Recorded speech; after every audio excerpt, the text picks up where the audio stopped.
Hello, everybody. Welcome to Popcorn Planet. We just got breaking news while we were on our live Twitch stream that I thought I'm going to record this and post it because it's something to talk about in this age where we have no news because we're all stuck at home watching the same crap over and over again. This is some interesting news. Before I get to it, I'm on the party line, which is what we do over on Twitch and some nights here on YouTube, where I got all my fans and friends who chime in. What's up, guys? Are you guys there? Hey. Woo! I happen to have Rob. We got Matt Jarbo, and we got Stefania. Steph, thank you guys so much for joining me as we've been talking live on Twitch. If you aren't following me on Twitch, what are you missing? Come on over to twitch.tv/popcornplanet where we hang out. The real community hangs out. Fun people, fun, nice community to talk movies, TV. And guys, you don't even know what story I'm about to tell you, do you? No. Let's find out. This breaking news, shall we? Boom. Ryan Reynolds in talks to tackle a live-action adaptation of 80s video game Dragon's Lair, which I loved. Very interesting. So here you go. Netflix has closed a deal to pick up the rights to the game after almost a year of negotiations. Ryan Reynolds has found his next quest. He's in talks to produce and star in a live action of Dragon's Lair, one of the most iconic arcade games from the 1980s. After almost a year of negotiations, Netflix has closed the deal to pick up the rights to the game. Roy Lee will produce for Vertigo, blah, blah, blah. A bunch of people we don't know who they are. Dan and Kevin Hageman, who worked on the Lego movie and Scary Stories Tell in the Dark, will write the script. All right, so that's not bad. Lair was at one point the most popular game in America. A hit scene in 1983, promised to revolutionize the arcade industry with its movie-style animation. I loved the animation that hailed from Don Bluth. Don Bluth, back in the day, American Tail, All Dogs Go to Heaven. Its envelope-pushing technology used laser disc to advance the story, while the game's high point faded as its style didn't take off. It remains fondly remembered and even made an appearance in Stranger Things. The plot of the game is a knight named Dirk the Daring who rescues the fetching Princess Daphne from the clutches of the evil dragon known as Singe and the wizard Mordok.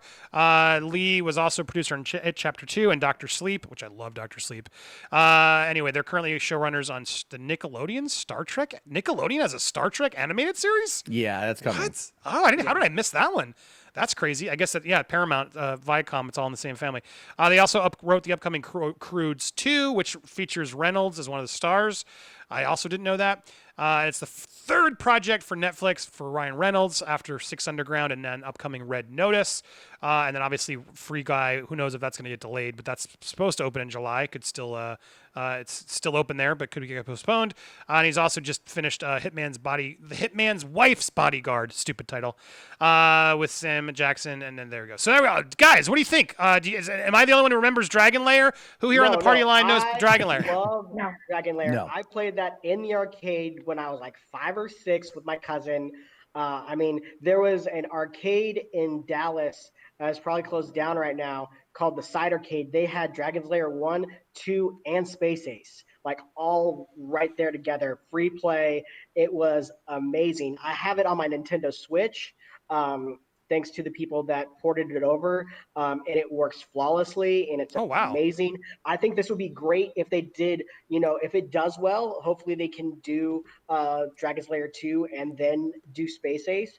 Also, another thing that would be cool, because they have the rights, if Netflix put the game on their service, kind of like the Black Mirror episode, where you could go left and right, because that's the whole controls is just left and right, back and forward. Totally. So I was just going to say, because as you were saying that, I wanted to open up sort of just people can be remembered how this game actually works. But yeah, it was awesome because it was like cutscenes and it looked like Don Bluth animated these scenes that you were playing and sort of moving him along. Dude, this makes total sense for Ryan Reynolds to play. I totally see this. Yeah. I agree. I like what you said though about bringing up the Bandersnatch, the choose your own adventure aspect, because that's not the only Netflix property that has that, right? There's a bunch of kid shows actually had started doing it first, like the Minecraft story mode ended up becoming a series on Netflix that you could do the same kind of choose your own adventure aspect to. And obviously Bandersnatch was insanely popular at the end of 2019 or 2018. So yeah, it makes sense that Netflix is going to want to do this, especially now with so many people being at home watching Netflix. This is just going to keep them engaged and keeping them on the platform longer, which, quite frankly, is a feature that none of the other streaming services are even remotely offering. Right. Yeah, it's pretty smart. Sorry, Steph, got any thoughts? Were you about to talk? I'm a little bit hesitant about this one because Ryan Reynolds is involved. I don't want it to turn out to be some kind of meta joke in terms of the other films that he's done and everything like that. I'd like him to treat this one a little bit more seriously because of the whole legacy that Dragon's Lair has. One thing that kind of springs to mind that I think would be visually and stunning and kind of appropriate is, you know what they did with the Dark Crystal that was released a couple of months back? Yeah, with the puppets and everything. Cool if they did, yeah, I think it would be cool if they did something like that for Dragon's Lair.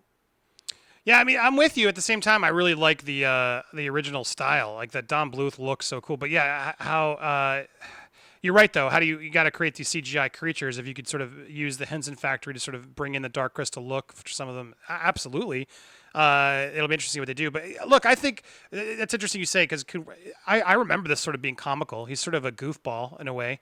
So it's like you could still go there, but you're right. How much comedy is going to infuse in Dragon's Lair? Is it going to become sort of a jokey joke parody of choose your own adventures and everything else? Is you're right, could become a problematic part of it. Overall, I think it's a pretty good idea for him. I can see him in the character, right? Does anyone not? I mean, even Steph, you're saying you're not. He'll be serious, but if he plays it serious, he could pull this off. No? Yeah, if he plays it serious, a little bit jokey, but not too much Ryan Reynolds, then yeah, he'd be able to pull it off. But if he does it too much Ryan Reynolds, jokey, it might just seem like he's taking the mick out of the whole thing, and then just completely insult the whole legacy and everyone that really enjoys it. Yeah, is there how much is too much Ryan Reynolds? Matt, what do you think? Is there a version of Ryan Reynolds you're like, I need this version of him here? I kind of feel Six Underground was too much Ryan Reynolds. The movie, like, I was excited for that movie, but it ended up really not being very good. And a lot of that had to do with just it didn't know what it wanted to be, which is unfortunate. But that is too much Ryan Reynolds in regards to like the constant quips. What I think we're going to get out of this is I do think we're going to get the choose your own adventure. I would hope that they would do it animated and then they would just have him voice the character. But I think if they're going to invest into the technology for choose your own adventure, they're gonna end up doing it live action, which could be really good, or just Ryan Reynolds once again playing Deadpool with another character skin. Yeah, I mean it's live action is what they're saying here. Live action adaptation of the 80s game. Yeah, I would prefer animated, to be honest with you. I'd prefer animated. I think that would be a lot more fun. Plus, I'm you and me, we're kids of the 80s, right? We're all kids of the 80s here. Yeah. You know, Don Bluth. I mean, when's the last time Don Bluth got any kind of love? Titan AE? That was 20 years ago. Yeah, fair enough. Rob, what do you think? Would you rather see this animated or live action? Maybe CG, I think, or maybe go back to a classic animated, but then kind of make it look a little modern, how they've kind of done with like the Castlevania kind of like animation styles with that company. I'm curious to know if they do go animated, are they going to hire that that studio to do that? I mean, even though right now they're doing He-Man, but they're always doing all kinds of things. But yeah, the pick your own adventure, I mean, changing that into a live action would be kind of interesting. Interesting, because when you say animated, it means like CGI is still animated, obviously. So CGI animated is because they're not going to make it Don Bluth 2D, is what I'm trying to say. And I feel like animation has come to an interesting degree where it's like the other day I was commenting on the Peanuts movie was getting some love on Twitter, which I think was a completely underrated movie. As a kids movie, I thought it was really adorably done. But even just from an animation perspective, they managed to make the Peanuts characters that we know and love into a new 3D look that I just thought was a really good adaptation that was respectful of the source material, the comics, and the Christmas specials and stuff. If they could figure out that sort of nice hybrid version that sort of puts it in today's technology, but still has that look of the Don Bluth look, then I'm with you. I think it'd be fun to have sort of an animated series. But obviously, that's not going to get as much appeal as a big blockbuster Ryan Reynolds live action picture. So I could see why Netflix would want to pivot to that. But overall, I'm excited. I'm excited for this. I think he's the type of character I would put in there. And I think, yes, Steph, you were right. Everybody else, there's so much as too much Ryan Reynolds. I think now it's starting to he's got to be careful of that overexposure as long as he sort of tones it down. As opposed to what Matt said in Six Underground, which I agree was not my favorite movie, let alone Ryan Reynolds movie. This could be fun. Well, I was just going to say in regards to Six Underground, you could tell it was Rhett Reese and Paul Wernick who wrote it, the guys who did Zombieland, and they wrote that originally as a show treatment, and then they turned it into a movie. And I think given the structure of Six Underground, that was the exact same thing. So, because that's kind of their style, but that's my personal take on it. And yeah, it wasn't that good of a movie. No, I'm with you. I don't like it either.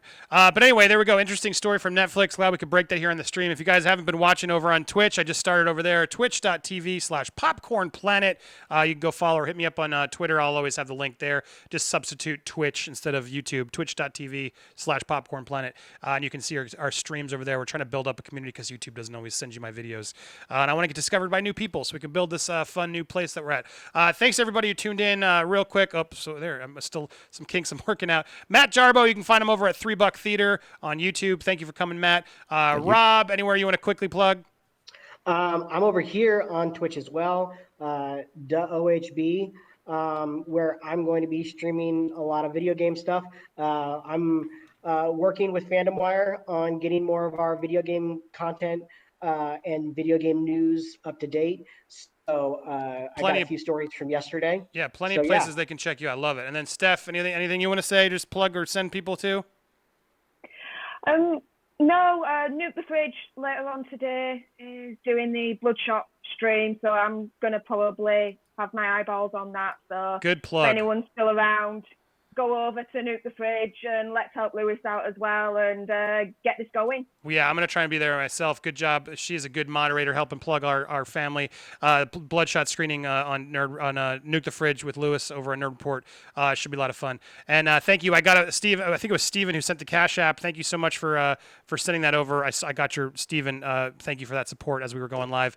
I didn't want to interrupt the story, but I appreciate it. And thank you for Tally for plugging it. Thank you guys so much for watching. I'll be back with more of these here on YouTube. Pieces of the stream, but we'll be on this stream all the time. So come check out Twitch. We might be still doing it. Just because I stop here on YouTube doesn't mean we didn't still keep going over on Twitch. So you want somewhere to hang out, have fun?